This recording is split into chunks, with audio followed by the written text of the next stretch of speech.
Hi hello friends, ಎಲ್ರಿಗೂ ನಮಸ್ಕಾರ. ಸವಿರುಚಿ ರೆಸಿಪಿಗೆ ಸ್ವಾಗತ. ನಾನಿವತ್ತು ಬಹಳ ರುಚಿಯಾಗಿರ್ತಕ್ಕಂಥ ಆಲೂಗೆಡ್ಡೆ ಕರಿ ಮಾಡೋದನ್ನು ತೋರಿಸ್ತಾ ಇದ್ದೀನಿ. ಇದನ್ನು ರೊಟ್ಟಿ ಚಪಾತಿ ಜೊತೆಗೆ ಮಾಡಿಕೊಂಡ್ರೆ ಬಹಳ ರುಚಿಯಾಗಿರುತ್ತೆ. ಸ್ವಲ್ಪ ಗ್ರೇವಿನ ನೀವು ಜಾಸ್ತಿ ಮಾಡಿಕೊಂಡ್ರೆ ಅನ್ನಕ್ಕೂ ಕೂಡ ಬಹಳ ರುಚಿಯಾಗಿರುತ್ತೆ. ಬನ್ನಿ, ಇದನ್ನು ತುಂಬ ಸುಲಭವಾಗಿ ಸಿಂಪಲ್ಲಾಗಿ ಮಾಡ್ಕೋಬೋದು. ಯಾವ ರೀತಿ ಮಾಡೋದು ಅಂತ ನೋಡ್ಕೊಳ್ಳೋಣ.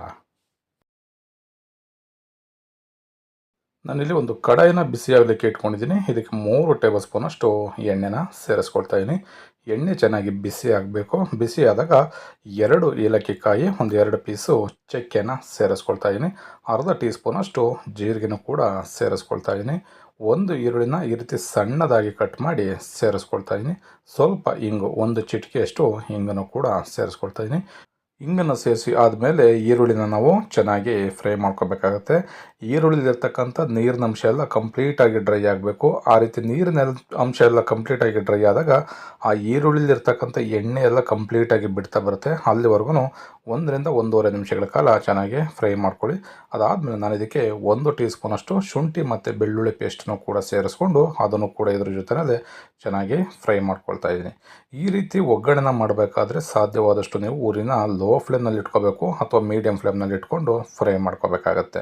ಈಗ ಇದಕ್ಕೆ 1/4 ಟೀ ಸ್ಪೂನಷ್ಟು ಜೀರಿಗೆ ಪುಡಿ, 1/4 ಟೀ ಸ್ಪೂನಷ್ಟು ಅರಿಶಿಣದ ಪುಡಿ, ಅರ್ಧ ಟೀ ಸ್ಪೂನಷ್ಟು ಕಾಳು ಮೆಣಸಿನ ಪುಡಿ, 1 ಟೀ ಸ್ಪೂನಷ್ಟು ಧನಿಯಾ ಪುಡಿನ ಸೇರಿಸ್ಕೊಳ್ತಾ ಇದ್ದೀನಿ. 1.5 ಟೀ ಸ್ಪೂನಷ್ಟು ಅಚ್ಚ ಖಾರದ ಪುಡಿ, ಮೆಣಸು ಪುಡಿನ ಸೇರಿಸ್ಕೊಂಡಿದ್ದೀನಿ. ಇದನ್ನು ಅಷ್ಟೇ ಈ ಎಣ್ಣೆ ಜೊತೆಯಲ್ಲೇ ಚೆನ್ನಾಗಿ ಫ್ರೈ ಮಾಡ್ಕೋಬೇಕು. ಈ ರೀತಿ ಎಣ್ಣೆ ಜೊತೆಯಲ್ಲಿ ಮಸಾಲನ ನಾವು ಚೆನ್ನಾಗಿ ಫ್ರೈ ಮಾಡಿಕೊಂಡಷ್ಟು ಆ ಮಸಾಲ ನಿಮಗೆ ಯಾವುದೇ ಪದಾರ್ಥಗಳನ್ನ ಸೇರಿಸಿದ್ರೂ ಚೆನ್ನಾಗಿ ಇಟ್ಕೊಳ್ಳುತ್ತೆ. ಗ್ರೇವಿನೂ ಕೂಡ ತುಂಬ ಸಖತ್ತಾಗಿ ರೆಡಿ ಆಗುತ್ತೆ. ಈಗ 2 ಟೊಮೊಟೊನ ರುಬ್ಕೊಂಡು ಟೊಮೊಟೊ ಪ್ಯೂರಿ ಮಾಡಿಕೊಂಡು ಅದನ್ನು ಕೂಡ ಸೇರಿಸ್ಕೊಳ್ತಾ ಇದ್ದೀನಿ. ನೋಡ್ಬೋದು ಎಷ್ಟು ಸಖತ್ತಾಗಿ ಗ್ರೇವಿ ರೆಡಿ ಆಗ್ತಾ ಇದೆ ಅಂತ. ಇದೇ ವಿಧಾನದಲ್ಲಿ ನೀವು ಕೂಡ ಮನೆಯಲ್ಲಿ ಒಂದು ಸಲ ಟ್ರೈ ಮಾಡಿ. ಸಖತ್ತಾಗಿರ್ತಕ್ಕಂಥ ಆಲೂ ಕರಿ ರೆಡಿ ಆಗುತ್ತೆ. ನೀವು ಇದಕ್ಕೆ ಹಸಿ ಬಟಾಣಿ ಏನಾದ್ರು ಇದೆ ಅಂತಂದರೆ ಹಸಿ ಬಟಾಣಿಯನ್ನು ಸೇರಿಸ್ಕೊಂಡ್ರೆ ಇನ್ನು ಬಹಳ ರುಚಿಯಾಗಿರುತ್ತೆ. ಇವಾಗ ಈ ಮಸಾಲಾನ ಒಂದು 2ರಿಂದ 3 ನಿಮಿಷಗಳ ಕಾಲ ಈ ರೀತಿ ಮೀಡಿಯಮ್ ಫ್ಲೇಮ್ನಲ್ಲಿ ಚೆನ್ನಾಗಿ ಫ್ರೈ ಮಾಡ್ಕೊಳ್ಳೋಣ.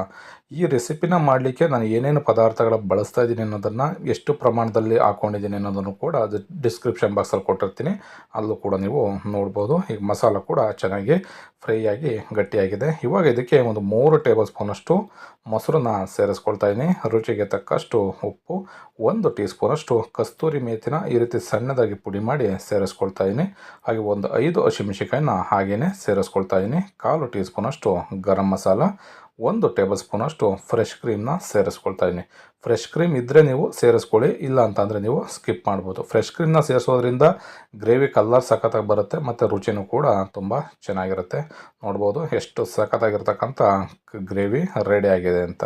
ಈಗ ಮತ್ತೆ ನಾವು ಒಂದು 2ರಿಂದ 3 ನಿಮಿಷಗಳ ಕಾಲ ಈ ಮಸಾಲಾನ ಫ್ರೈ ಮಾಡ್ಕೋಬೇಕು. ಈ ರೀತಿ ಫ್ರೈ ಮಾಡ್ಕೊಂಡಾಗ ಕಂಪ್ಲೀಟಾಗಿ ಸುತ್ತಲೂ ಕೂಡ ಎಣ್ಣೆ ಬಿಡ್ತಾ ಬರುತ್ತೆ. ನಾವೇನು ಒಗ್ಗರಣೆಗೆ ಸೇರಿಸಿದ್ದೀವಿ ಆ ಎಣ್ಣೆ ಬಿಡ್ತಾ ಬರುತ್ತೆ. ಆವಾಗ ನಾವು ಇದಕ್ಕೆ 1 ಕಪ್ಪಿನಷ್ಟು ನೀರನ್ನು ಸೇರಿಸ್ಕೊಳ್ಳಿ. ಹತ್ತಿರ ಒಂದು 150 ml ಅಷ್ಟು ನೀರಿದೆ. ಇವಾಗ ನಾನಿಲ್ಲಿ ಒಂದು 4 ಆಲೂಗೆಡ್ಡೆನ ತಗೊಂಡು ಈ ರೀತಿ ಸಿಪ್ಪೆನ ಎರೆದು ಸಣ್ಣ ಸಣ್ಣ ಪೀಸ್ಗಳಾಗಿ ಕಟ್ ಮಾಡಿಕೊಂಡು ಕುಕ್ಕರ್ನಲ್ಲಿ ಒಂದು 3 ವಿಷಲ್ ಕೂಗಿಸ್ಕೊಂಡು ಸೇರಿಸ್ಕೊಳ್ತಾ ಇದ್ದೀನಿ. ಏಕೆಂದರೆ ಈ ಗ್ರೇವಿ ರೆಡಿ ಆಗೋ ಅಷ್ಟರಲ್ಲಿ ಆಲೂಗೆಡ್ಡೆ ಬೇಯೋದಿಲ್ಲ. ಹಾಗಾಗಿ ಆಲೂಗೆಡ್ಡೆನ ಸಪ್ರೇಟಾಗಿ ಬೇಯಿಸ್ಕೊಂಡು ಇದಕ್ಕೆ ಸೇರಿಸ್ಕೋಬೇಕಾಗತ್ತೆ. ಈಗ ಆಲೂಗೆಡ್ಡೆ ಚೆನ್ನಾಗಿ ಈ ಮಸಾಲ ಜೊತೆ ಬೆರಿಬೇಕು. ಒಂದು 4ರಿಂದ 5 ನಿಮಿಷಗಳ ಕಾಲ ಮೀಡಿಯಮ್ ಉರಿನಲ್ಲಿ ಚೆನ್ನಾಗಿ ಬೇಯಿಸ್ಕೊಳ್ಳಿ. ನಿಮಗೆ ಆವಾಗ ಆಲೂ ಕರಿ ಸುಲಭವಾಗಿ ರೆಡಿ ಆಗುತ್ತೆ. ನೋಡಿದ್ರಲ್ಲ, ತುಂಬ ಸುಲಭವಾಗಿ ಕಡಿಮೆ ಸಮಯದಲ್ಲೇ ಈ ರೆಸಿಪಿನ ಮಾಡ್ಕೋಬೋದು. ನಾನು ಆಗಲೇ ಹೇಳಿದಾಗೆ ಚಪಾತಿ, ರೊಟ್ಟಿ, ಪೂರಿ ಜೊತೆ ತುಂಬ ಸಖತ್ತಾಗಿರುತ್ತೆ. ಒಂದು ಒಳ್ಳೆ ಕಾಂಬಿನೇಷನ್ ಅಂತ ಹೇಳ್ಬೋದು.